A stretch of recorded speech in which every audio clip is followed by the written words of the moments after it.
Yo, Kit-Based Guy here. Hey, so huge shout out to SVS for sending out to me their new elevations. I'm very excited to review the Ultra elevations, so thank you to them for sending them out to me for review.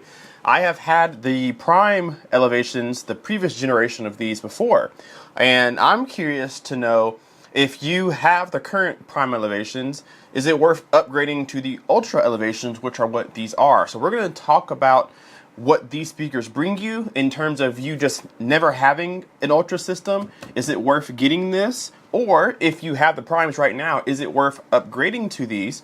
And I actually have the previous generation elevations right here, so we're going to compare the two in this video. I'm not going to do a sound test or anything in this video. I just want to give you guys an overview and then a comparison between the two.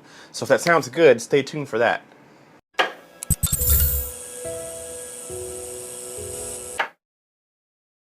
So if you've been hiding under a rock, these are the new Ultra elevations. SVS just came out with their new Ultra Revolution system, and these are the new Ultra elevations for Atmos and surround sound duties. I have this in the gloss black. This is one of the three options in colors you can choose. You also, of course, have the white ones, which I used to have back in the day, as well as the black ones currently. And then they also give you a black ash in case you don't want a glossy look reflecting in your home theater.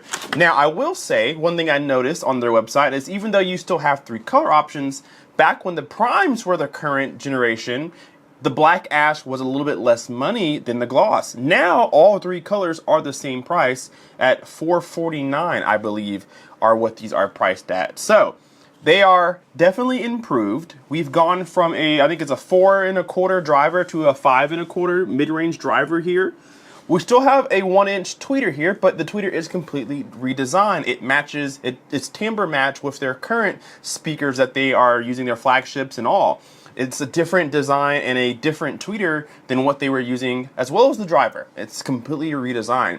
Because of the redesign, things have gotten bigger, not just the driver, but the cabinet size as well. These are substantially bigger than the previous generation, and they are definitely heavier. That's one thing that I noticed when I was taking these out of the box, is that they have some pretty good weight. I'll see if I can find the weight of these.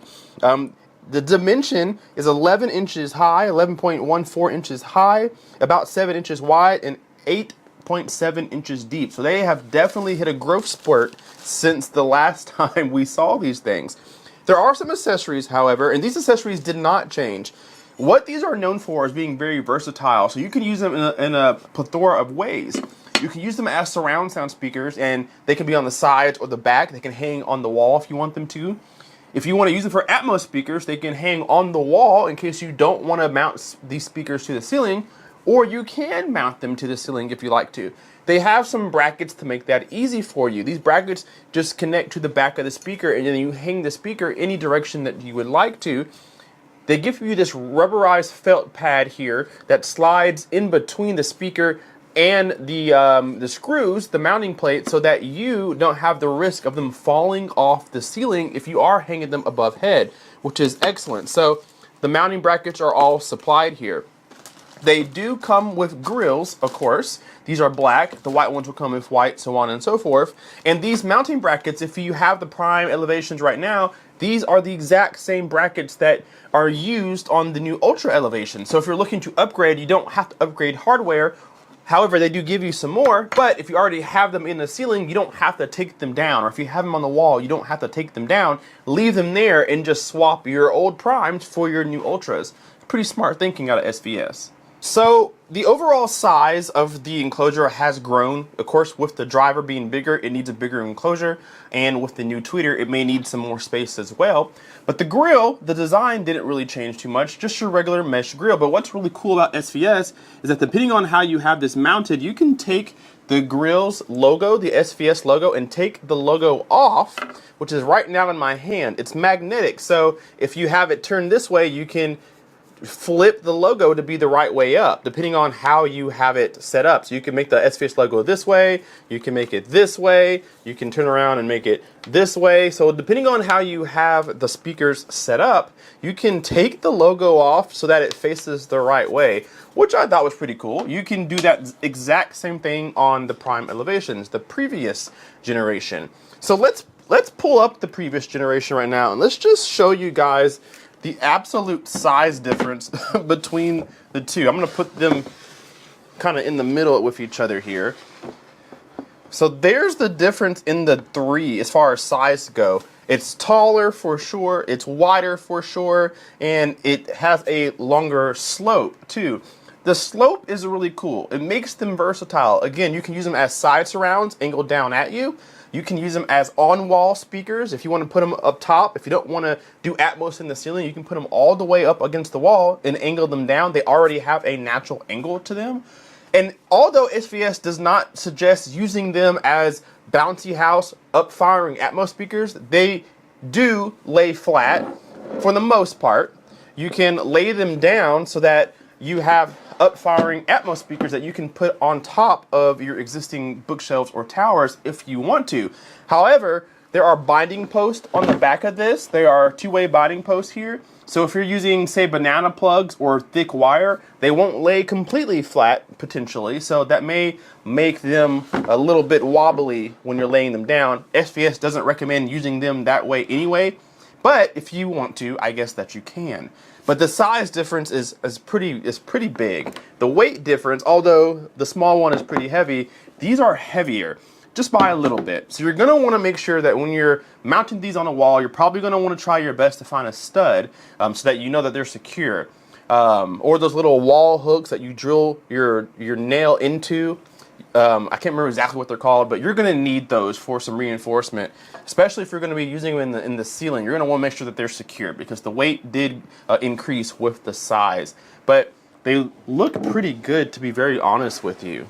So what exactly changed that makes this potentially worth the upgrade? So the tweeter itself is a diamond-coated dome tweeter. It's a 1-inch tweeter, completely different than the primes, and they are timbre matched with the rest of the lineup. SVS says the old prime elevations will still match, but I think that you're getting a better sound with the new material they're using.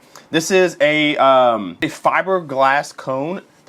They've been using fiberglass for a while in a lot of their drivers. This is a fiberglass 5 1/4 coming from a 4 1/4. So what we're getting with the improvements of materials and driver size is a little bit more bass response. We're getting to 48 hertz coming from 55 hertz from the prime. So we're getting a little bit more bass from the Atmos section. However, you're probably going to cross these over at 80 hertz or your receiver is, and it's going to send that bass to the sub anyway. But it's nice to know that these have some headroom. So when things get really loud, you know that they can handle it up there. One thing that didn't change is their sensitivity. The old generation is 87 dB sensitivity. These are also 87 dB sensitivity, and they both want 20 to 150 watts. So the power ratings and the requirements didn't change. However, the previous generation are 8 ohms. These are 6 ohms. Won't matter too much. Most AV receivers, if not all of them, can do 6 ohms or even 4 ohms if they want to. So any receiver will power these, and if you're using any external amplification, it only makes these a little bit better. But you don't have to go seek out some extra amplification if you don't necessarily need to, depending on what AV receiver you have. So with the new materials that we're using in the bigger box, I am expecting more output, even though they have the same sensitivity. I'm still expecting these to just move more air simply because they're bigger. The port is a little bit bigger, the driver is a little bit bigger, and our frequency response has grown in range as well. So I will be doing an A/B test. I'm going to listen to these myself for a little bit, not too long, but I am going to do a video between how this sounds in the old generation and see if there is enough reason for you to upgrade if you have prime elevations. Maybe you don't have prime elevation right now and you're looking for a solid on-wall Atmos speaker. I will review these as well to let you know if these are just worth picking up in general. So leave me some questions and some comments down below that you guys want me to answer in the next video, or I'll answer them in the comment section. Leave me some thoughts and comments down below. Hit that like button. Thank you to SVS for sending these out for review, and we will see you guys in the next video. KP Sky out. Peace.